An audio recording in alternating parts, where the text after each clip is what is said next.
ይቻታላይ ለከፊሉ እስር ቤት ለቀሪውም ገነት ከፈጣሪዋ ዘንድ እነስ ያለች መሬት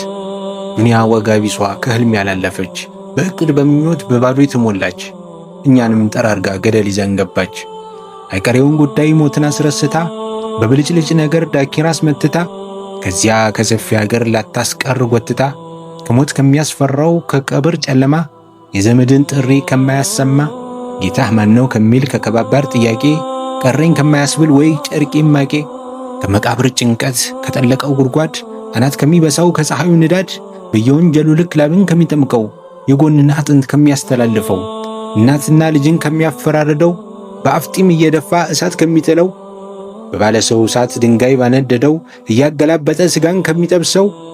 ከዘወትር መኖሪያ ማረፊያ ከሌለው መጽሐፍ ቢታተም ጽሑፍ ከማይገልጸው ከዚያ ከሰፊ አገር ማንም ከማይቀረው ዱንያ አዘናግታ አስረግጣን ጮቤ ዛሬ ላይ ደረስ ስንል ምንድነው ሐሳቤ? የአደም ልጆች ሆይ አናንቀላፋ ነቃ እንበልና ለአኺራ እንልፋ።